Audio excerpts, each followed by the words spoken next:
البدع والأهواء، أهل البدع العقائدية وأهل البدع السياسية. نقول بيننا وبينكم السلف، بيننا وبينكم الكتب، كان فيقول البدع بيننا وبينكم. Baik, kemudian di sini hadis yang disebutkan oleh Imam An-Nawawi rahimahullahu ta'ala. Selanjutnya Rasulullah SAW bertanya kepada para sahabat, ala ukhbirukum bi ahlin nar, maukah kalian aku memberitahu tentang penduduk neraka, yaitu kullu utullin jawazin mustakbir, yaitu setiap orang yang bengis dan keras. Maksudnya adalah orang-orang yang dia itu bengis dan kerasnya kepada orang-orang yang tidak layak mendapatkan.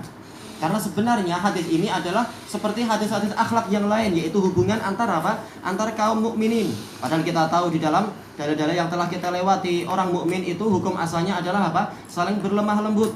Azillatin alal mukminin, aizzatin alal kafirin. Yaitu dengan kaum mukminin saling lembut, dengan orang kafir baru bersikap keras. Di dalam kisah para sahabat juga Allah Ta'ala menyebutkan apa itu?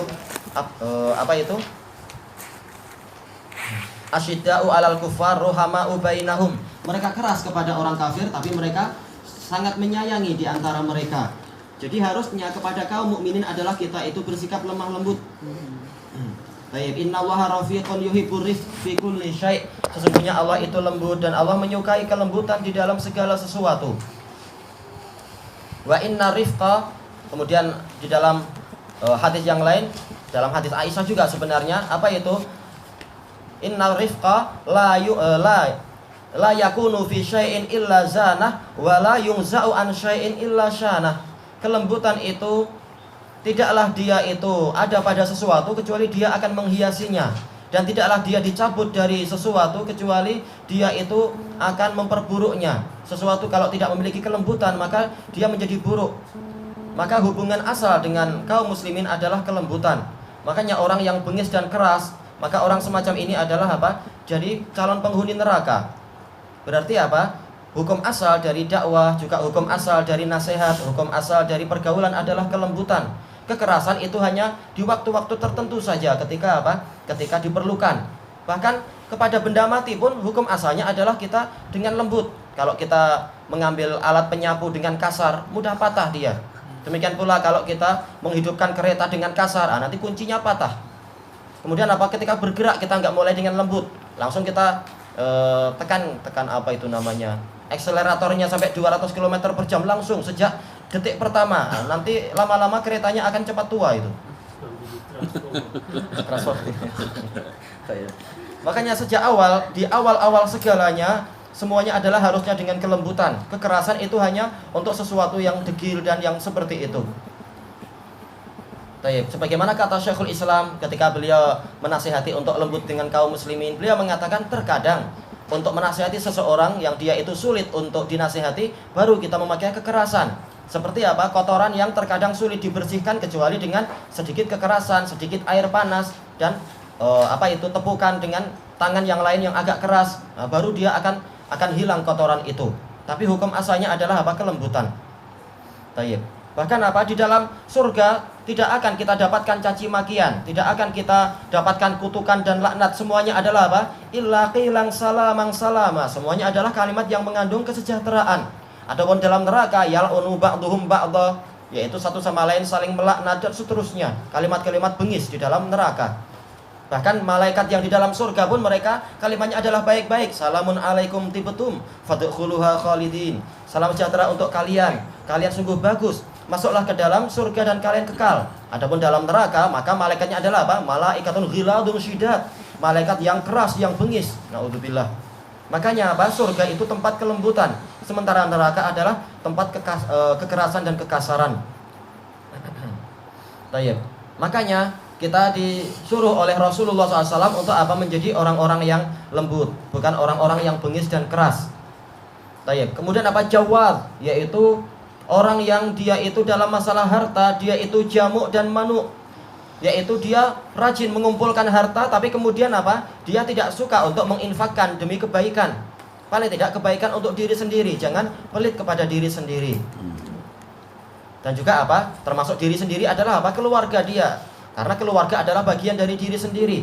Dan termasuk diri sendiri yang berikutnya adalah apa? Mukminin. Mereka satu sama lain adalah bagikan satu badan. Sebagaimana kita tidak suka diri kita sakit, maka kita juga harusnya tidak suka kalau saudara kita sakit. Berarti apa? Saling membantu, saling menolong, dan seterusnya. Adapun kalau akhlak yang disebutkan di sini, maka ini adalah karakter asli manusia, dan itu adalah bukan sesuatu yang baik. Innal insana khuliqa halu'a, idza masahu syarru jazua, wa idza masahul khairu manu'a. Sesungguhnya manusia itu diciptakan jazua, mudah berkeluh kesah.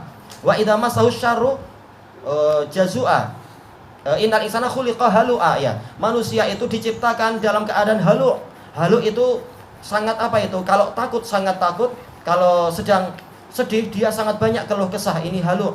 Wa idza massahu syarru jazua, kalau dia tertimpa kejelekan, maka dia terlalu banyak mengeluh. Pergi ke sana kemari, syairnya adalah syair yang sedih-sedih. Demikian pula kalau di suatu pertemuan, beritanya selalu yang tidak enak. Terlalu banyak mengeluh. Tayyib. Kemudian apa? Wa idza massahul khairu manu'a, kalau dia mendapatkan kebaikan maka dia jadi sangat kedekut, sangat pelit. Nah, ini adalah karakter asli manusia. Cuma apa? Kalau seseorang itu rajin beribadah, rajin memperbaiki diri, maka dia akan menjadi baik. Illal musallin, kecuali orang-orang yang sholat. Orang yang sholat terlatih untuk apa? Untuk berakhlak baik, terlatih untuk apa? Dermawan. Dermawan dengan waktunya, dermawan dengan air. Walaupun air setiap bulan mungkin perlu ada bil, tapi untuk wudhu dia rela itu keluar air. Demikian kalaupun batal, keluar air lagi, nggak apa-apa, berlatih untuk dermawan, itu tidak masalah. Demikian pula apa? Dermawan untuk masalah baju. Oh, ini suasana panas, saya lebih suka pakai sepeda aja. Tapi apa? Demi kebaikan. Ya tentunya di rumah, bukan di jalanan. Nah, kemudian apa? Tapi untuk berakhlak kepada Allah, kalau sholat apa? Oh, pakai kain sarung yang baik, pakai baju yang baik, menutup bahu dan sebagainya. Dan juga apa? Oh, ini kalau sholat tanpa kipas angin sulit. Nah, terpaksa apa? Beli kipas angin dan lain-lain. Istilahnya dia adalah apa? Infak untuk kemaslahatan dia sendiri. Untuk apa? Membantu ibadah, dan ini melatih seseorang untuk dermawan dan seterusnya. Makanya di situ Allah menyebutkan di antara cara untuk melatih diri keluar dari sifat jelek tadi adalah sholat. Alladzina hum fi sholatihim jaimun, orang yang rajin untuk apa? Untuk sholat, terus menerus sholatnya itu. Tidak hanya sehari sholat kemudian setahun cuti. Nah, itu nggak baik. Hanya jumpanya ketika apa? Apel besar dengan Allah di 2 hari raya, itu nggak baik namanya. Setahun 2 kali ini melampau. Tapi pengen surga terus menerus. Bukan apa setahun 2 kali aja masuk surga. Enggak. Ini nggak baik, nggak adil. Kemudian disebutkan di sini mustakbir, yaitu orang yang menyombongkan diri. Aslinya adalah apa? Mukabbir, yaitu dia membesarkan dirinya sendiri. Tetapi Allah mendatangkan pola yang bahkan bukan mutakabir. Mutakabir ini lebih sombong, tapi mustakbir ini paling sombong. Wazan apa itu? Istakbaro, istaf'ala. Alif sin dengan ta ini adalah takalluf fi aslil fi'il. Memberat-beratkan diri. Asalnya dia adalah orang yang lemah, tapi kalau jumpa orang lain, bergaya kuat. Asalnya dia itu adalah orang miskin, tapi kalau jumpa orang lain dia bergaya apa? Kaya. Demikian pula seterusnya. Asalnya dia adalah bodoh, tapi kalau jumpa dengan orang lain dia bergaya, banyak wawasan, ini itu, walaupun mungkin salah hitung misalkan. Tapi yang penting apa? Ingin tampak besar. Nah, ini tidak layak.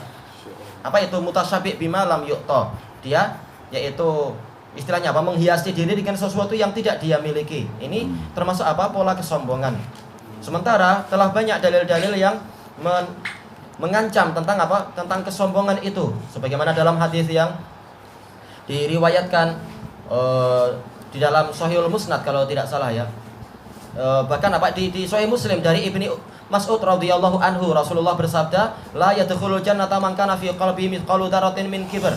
Tidak akan masuk surga orang yang di dalam hatinya itu ada seukuran dzarrah kesombongan.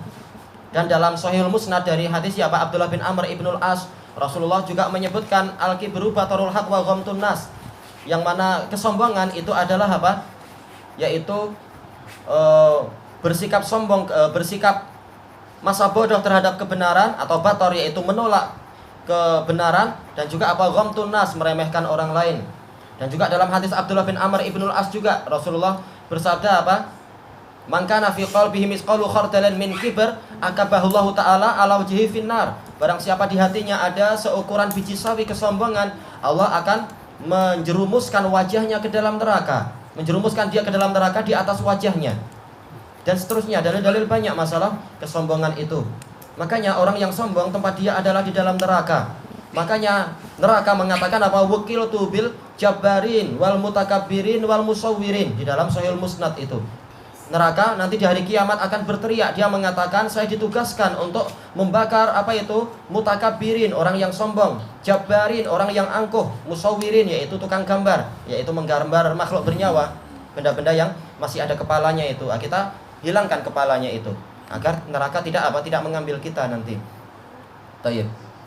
Jadi apa inti pembahasan di dalam bab ini? Yang diinginkan adalah manakala Imam An-Nawawi menyebutkan tentang keutamaan orang-orang muslimin yang lemah dan fuqara, maka di sini disebutkan mereka adalah penghuni surga, calon penghuni surga, orang yang dhaif dan mutadhaaf, lemah dan dipandang lemah.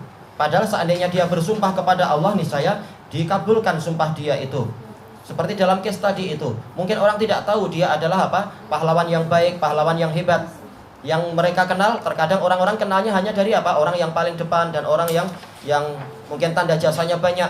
Padahal boleh jadi di antara pasukan yang kecil-kecil itu ada yang sangat pandai, sangat banyak berjasa dan seterusnya. Tayyib. Dan juga di dalam lafaz-lafaz yang berikutnya itu masalah kesombongan, masalah kebengisan dan keangkuhan. Di sini apa? Di sini ada, kita tahu bahwasanya kalam-kalam Rasulullah itu seringkali mengandung mafhum mukhalafah, kebalikan. Berarti kalau di sini kita diancam untuk jangan sampai menjadi orang yang sombong, berarti apa? Kita sedang disemangati untuk menjadi orang-orang yang lembut, orang-orang yang rendah hati, orang yang berjalan dengan tenang. Apa itu? Wa ibadur rahmanil ladzina yamshuna 'alal ardi hauna wa idza khatabahumul jahiluna qalu salama. Dan para hamba Ar-Rahman, mereka adalah orang-orang yang berjalan di muka bumi dengan tenang. Haun yaitu apa? Ada kerendahan, tidak dengan gaya sombong dan seterusnya. Tidak seperti sebagian apa? Bangsawan-bangsawan yang sombong itu, yang kepalanya itu naik ke atas, selalu wajahnya naik ke atas, sementara apa? Bajunya itu diseret untuk apa? Untuk ya amal soleh, mencuci jalan sekalian, karena bajunya terlalu panjang. Bahkan sebagian mengatakan, walaupun bajunya panjang harus ada apa? Dayang-dayang yang memegang ujung bajunya, jangan sampai kena lantai. Wah, itu lebih muskilah lagi. Nah, ketika dijabat tangan oleh orang miskin, langsung apa? Langsung tangannya ditarik. Oh, tidak layak kamu pegang tangan saya. Dan seterusnya, itu adalah kesombongan yang besar.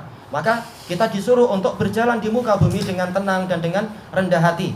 Kalau ada orang yang jahil mengajak bicara, maka dibalas dengan kalimat-kalimat yang mengandung salaman, salam sejahtera. Tidak dibalas dengan apa? Suara keledai, dibalas dengan suara keledai. Ini tidak baik. Dibalas dengan apa? Contoh-contoh yang baik.